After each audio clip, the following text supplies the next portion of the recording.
Hi പ്രിയമുള്ള സുഹൃത്തുക്കളെ, കുറച്ച് നാളുകളായി നമ്മുടെ നാട്ടില് അതിഥി തൊഴിലാളികൾ എന്താണ് ചെയ്തു വരുന്നതെന്ന് നമുക്കിപ്പോൾ അറിയാം.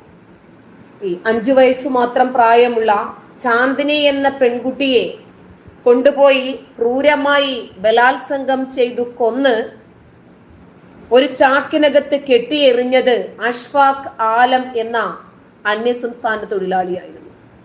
നമ്മുടെ നാട്ടിലെ ആളുകളും ഇതൊക്കെ ചെയ്യുന്നുണ്ട്, ഇല്ലെന്നല്ല. പക്ഷെ ഇത് ബംഗ്ലാദേശികൾക്കും പാകിസ്ഥാനികൾക്കും അഫ്ഗാനികൾക്കുമൊക്കെ വ്യാജ ഐഡികളിൽ നമ്മുടെ നാട്ടിലെത്തി ഇങ്ങനെ ധാരാളം പണം സമ്പാദിക്കാനും കുട്ടികളെ ദുരുപയോഗം ചെയ്യാനും നമ്മുടെ നാട്ടിൽ പലതരം രാജ്യവിരുദ്ധ പ്രവർത്തനങ്ങളും ചെയ്യാൻ സാധിക്കുന്നത് എങ്ങനെയാണ് എന്ന് ചിന്തിച്ചു നോക്കാം. നമ്മുടെ നാട്ടില് അതിഥി തൊഴിലാളികൾ എന്ന് മാത്രമേ അവരെ പറയാൻ പാടുള്ളൂ എന്ന് പറഞ്ഞ് ആദരിച്ച ഒരു മുഖ്യമന്ത്രി ഉണ്ടല്ലോ. ഇതിനൊക്കെ മറുപടി പറയേണ്ടത് ബഹുമാനപ്പെട്ട മുഖ്യമന്ത്രിയാണ്. പക്ഷേ മുഖ്യമന്ത്രി മറ്റു പല തിരക്കുകളിലുമായതുകൊണ്ട് അദ്ദേഹം ആദരിച്ച് ഇവിടെ കൊണ്ടുവന്ന് വരുത്തിയ ഈ അതിഥി തൊഴിലാളികളെ സംബന്ധിച്ചിട്ടൊന്നും പ്രതികരിക്കാൻ അദ്ദേഹത്തിന് സമയമില്ല. ഇപ്പോഴിതാ കേരളത്തിൽ കൂലിപ്പണിക്കെത്തിയ അസം സ്വദേശിയായ യുവാവ് കോടീശ്വരനായിരിക്കുന്ന വാർത്തയാണ് ഇപ്പോൾ മാധ്യമങ്ങളിൽ നിറഞ്ഞു നിൽക്കുന്നത്.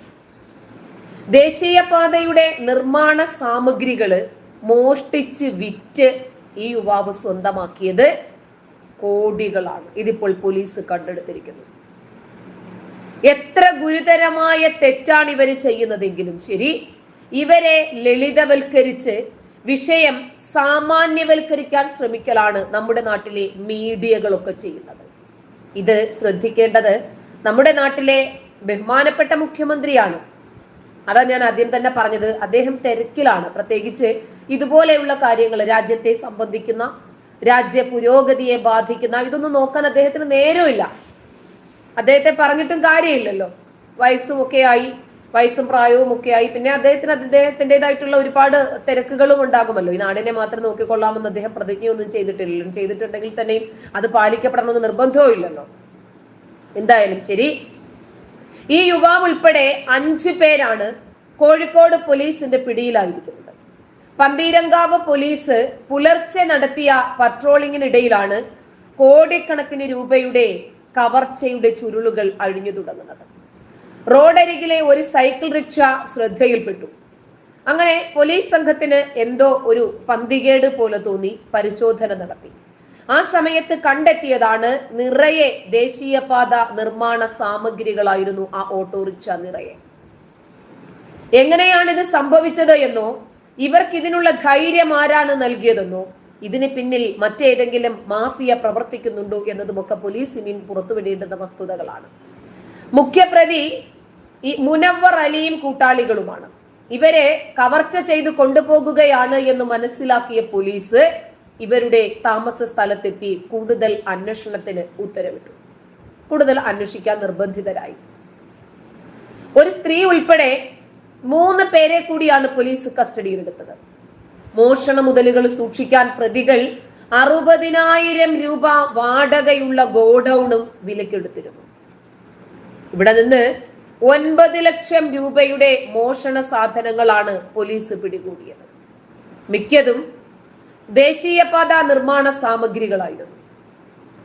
കഴിഞ്ഞ ദിവസം ഇവരുടെ കൈവശം ഉണ്ടായിരുന്ന 1 കോടി രൂപയോളം വില വരുന്ന കവർച്ച മുതലുകളാണ് ലോറിയിൽ കയറ്റി കൊണ്ടുപോയതെന്നും പോലീസ് അറിയാനാണ്.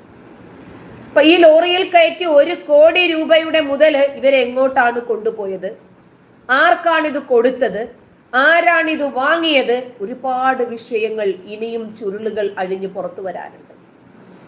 നമ്മൾ വളരെ സഹതാപത്തോടെയാണ് ഈ അന്യസംസ്ഥാന തൊഴിലാളികളെ നോക്കാറുള്ളത്. എന്ത് ജോലിയും അവര് ചെയ്യും, എന്ത് ജോലി ചെയ്യാനും അതുപോലെ മലയാളികളെ പോലെ മടിയില്ലാതെ അവർ പണിയെടുക്കും. അവർക്ക് രാവിലെ ബ്രേക്ക്ഫാസ്റ്റ് കഴിച്ചിട്ട് പിന്നീട് കുറച്ച് സമയം വിശ്രമിക്കണം, അങ്ങനൊന്നുമില്ല. എന്ത് പണിയും വളരെ കൃത്യമായിട്ട് ചെയ്യും. എൻ്റെ വീട്ടിലും ബംഗാളികൾ പണിയെടുക്കാൻ വരാറുണ്ട്. അതുകൊണ്ട് ആ അറിവിന്റെ വെളിച്ചത്തിൽ കൂടിയാണ് ഞാൻ പറയുന്നത്. വിശ്വസിക്കാൻ പറ്റുമോ ഇല്ലേ എന്നുള്ളത് രണ്ടാമത്തെ കാര്യമാണ്. ഇപ്പോൾ ഇവര് ഈ നാടിനോട് തന്നെ ചെയ്തിരിക്കുന്ന വഞ്ചനയുടെ ചുരുളുകൾ അഴിയുമ്പോൾ ഇതിന് സമാധാനം പറയേണ്ടവർ മൗനികളായി തുടരുന്നു. കവർച്ചയ്ക്ക് ഉപയോഗിച്ച 6 സൈക്കിൾ റിക്ഷകൾ പോലീസിന്റെ കസ്റ്റഡിയിലുണ്ട്. ഇപ്പോൾ മുനവ്വർ അലിക്ക് പുറമെ രഹ്ന, മിലൻ, പിന്നെ മൊയ്മൽ അലി, ഐമൽ അലി ഇവരൊക്കെയാണ് ഇപ്പോൾ അറസ്റ്റിലായിരിക്കുന്നത്. പന്തീരങ്കാവ് ഇൻസ്പെക്ടർ KP വിനോദ് കുമാറിന്റെ നേതൃത്വത്തിലുള്ള പോലീസ് സംഘമാണ് കോടിക്കണക്കിന് രൂപയുടെ മോഷണ മുതലുകളുടെ ചുരുളുകൾ അഴിച്ചത്. നമ്മുടെ നാട് എങ്ങോട്ടാണ് പോകുന്നത് എന്നൊന്ന് പറഞ്ഞേ. നമ്മുടെ നാടിന്റെ അവസ്ഥ എന്താണ് എന്നൊന്ന് പറഞ്ഞേ. കൂലിപ്പണിക്ക് വേണ്ടി വരുന്നതാ. ഈ നാടിനെ പോലും അവർ വിറ്റു തുലച്ചുകൊണ്ടിരിക്കുവാണ്. ഇതിനെക്കുറിച്ച് നമുക്ക് പ്രത്യേകിച്ച് ഒന്നും ചിന്തിക്കേണ്ട കാര്യമില്ല. നാടിനെ വിറ്റു തൊലയ്ക്കുന്നതിലും നാടിനെ ഭരിച്ചു മുടിക്കുന്നതിലും കട്ടുമുടിക്കുന്നതിലും ഒന്നും ഈ നാടിനെ രക്ഷിക്കാമെന്ന് ചുമതലയേറ്റ ഭരണാധികാരികളും ഒന്നും അത്ര ചെറിയ രൂപത്തിലൊന്നും അല്ലല്ലോ ചെയ്യുന്നത്. അത്ര വലിയ നല്ല പുള്ളികളൊന്നും അല്ലല്ലോ. അതുകൊണ്ട് അതിനെ സംബന്ധിച്ച് പറയാതിരിക്കലായിരിക്കും ഉചിതം. എന്നിരുന്നാലും ഈ നാടിനെ ഇങ്ങനെ നശിപ്പിക്കുന്ന ഈ പ്രതീതി കണ്ടപ്പോൾ ഒന്ന് പ്രതികരിക്കാൻ ഞാനും നിങ്ങളും ബാധ്യസ്ഥരല്ലേ എന്ന് തോന്നിപ്പോയി. അന്യസംസ്ഥാന തൊഴിലാളികൾക്ക് കൊറോണ കാലത്ത് നൽകിയ എല്ലാ തരത്തിലുള്ള ആനുകൂല്യങ്ങളും നമ്മൾ കണ്ടവരാണ്. റേഷൻ സാധനങ്ങള് സൗജന്യമായി നൽകി ഇവരത് വലിച്ചു കുപ്പത്തൊട്ടിയിലേക്ക് എറിയുന്നതും വേസ്റ്റുകളിൽ നിന്ന് കണ്ണീരോടെ നമ്മുടെ കോർപ്പറേഷൻ തൊഴിലാളികൾ അത് വാരിക്കൊണ്ട് പോകുന്നതും ഒക്കെ നമ്മൾ കണ്ടവരാണ്. സാധാരണ ജനതയ്ക്ക് തിന്നാനും കുടിക്കാനും പോലും ഇല്ലാതിരിക്കുമ്പോൾ അന്യസംസ്ഥാന തൊഴിലാളികളെ ആദരിച്ച് നമ്മുടെ ഷെയർ കൂടി അവർക്ക് കൊടുത്ത് അവരുടെ പട്ടിണി അകറ്റാൻ ശ്രമിച്ച ഒരു ബഹുമാനപ്പെട്ട മുഖ്യമന്ത്രിയുടെ പതനമാണ് ഇതിൽ നിന്നും തെളിയുന്നത്. ഇവർക്ക് വ്യാജ ഐഡികളിലൂടെ ഏത് സംസ്ഥാനത്തെ തൊഴിലാളികളാണ് നമ്മുടെ നാട്ടിൽ എത്തുന്നത് എന്ന് ആര് പറയണം? ആർക്കറിയാം?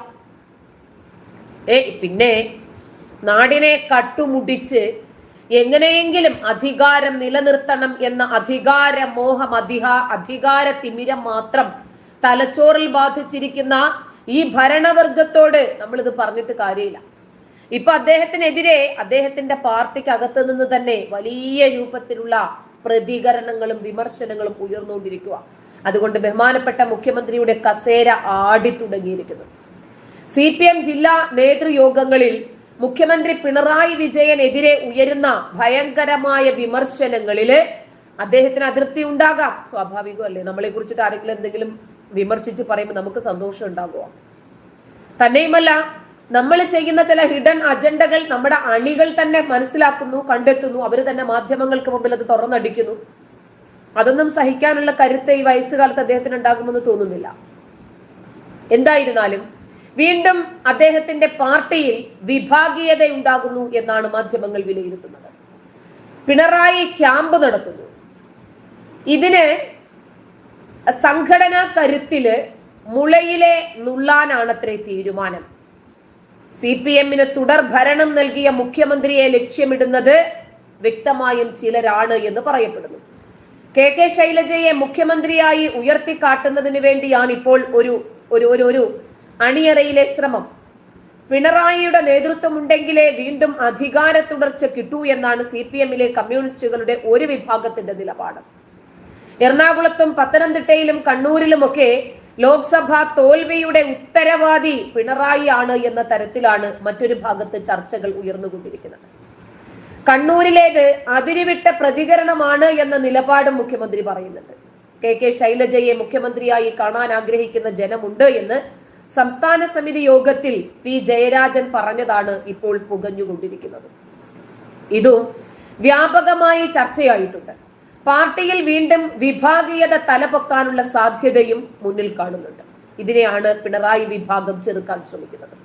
അതുകൊണ്ട് മുമ്പ് വിഭാഗീയത ഇല്ലാതാക്കാനാണ് നടത്തിയതിന് സമാനമായിട്ടുള്ള വെട്ടിത്തിരുത്തലുകൾക്ക് വീണ്ടും ഇവർ ഉത്തരവാദികളായിരിക്കുന്നത്. വിമർശനം ഉന്നയിക്കുന്ന ആളുകളെ നിരീക്ഷിക്കാനും അവരുടെ പിന്നാലെ കൂടാനും ഒരു സംവിധാനം ഇവർക്കിടയിൽ തന്നെയുണ്ട്. കാരണം വിമർശനങ്ങളെ എപ്പോഴും അസഹിഷ്ണുതയോടുകൂടി മാത്രം നോക്കിക്കാണുന്ന രാജാവാണല്ലോ നമ്മുടെ നാട് ഭരിക്കുന്നത്.